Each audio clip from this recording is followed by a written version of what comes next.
Kita beralih ke informasi lain, momen Lebaran ini seringkali membuat kita kalap menyantap semua hidangan khas Idul Fitri. Nah, padahal menu Lebaran ini bisa saja membuat kita bertambah gemuk dalam waktu singkat, Megi, apalagi bila dikonsumsi secara berlebihan. Benar sekali, Bram. Nah, untuk itu bagaimana cara mengatur pola makan sehat dan juga bergizi setelah Lebaran? Penasaran kan ya? Nah, berikut informasinya.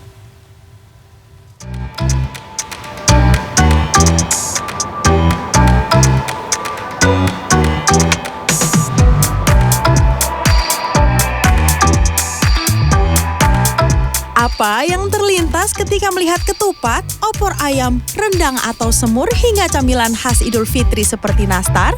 Pasti deh bawaannya ingin segera menyantapnya dengan lahap.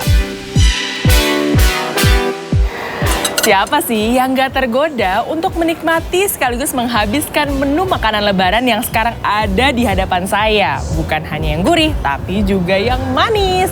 Wah, saya merupakan salah satu orang yang kalap kalau udah ngeliat ini semua. Rasanya pengen dihabisin. Wah, tapi kalau diinget-inget ya, kayaknya saya udah terlalu berlebihan deh. Nafsu makan saya terlalu tinggi, nggak terkontrol, dan berlebihan. Ini merupakan salah satu pertanda bahwa gula darah saya sudah begitu tinggi dan takutnya memicu datangnya penyakit yakni diabetes. Aduh, kalau misalnya wanita normal di usia saya biasanya hanya membutuhkan 1.600 sampai 2.400 kalori per hari. Kira-kira udah ada berapa banyak kalori ya yang masuk ke perut saya saat ini? Aduh!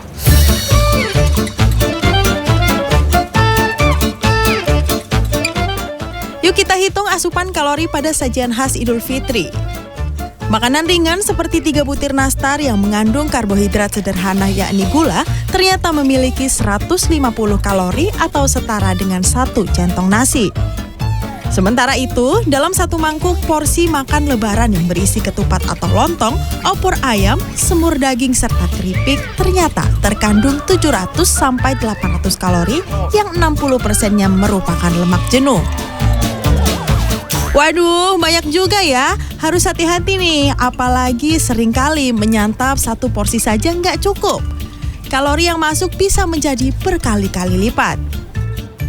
Ahli gizi menyebut hidangan Lebaran bisa membuat gemuk dalam waktu singkat, bukan hanya karena jumlah gula dan lemak yang berlebih yang mengendap dalam darah saja.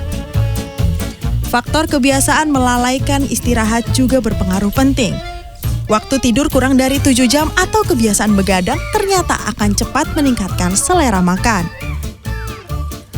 Orang yang gampang yang begadang memang biasanya lebih susah untuk mengontrol nafsu makan, dan juga karena kalau tidur begadang berarti kan pola tidur itu akan bergeser. Nah, pola tidur yang bergeser itu akan mempengaruhi jam makan kita otomatis. Ahli gizi menyarankan kita untuk mengatur pola makan kembali setelah Lebaran. Cara mudahnya, pembagian dalam satu piring 1/4 pertama adalah untuk karbohidrat seperti nasi, kentang atau lontong, 1/4 kedua untuk protein hewani atau nabati seperti daging, sementara sisanya yakni setengah piring adalah untuk serat.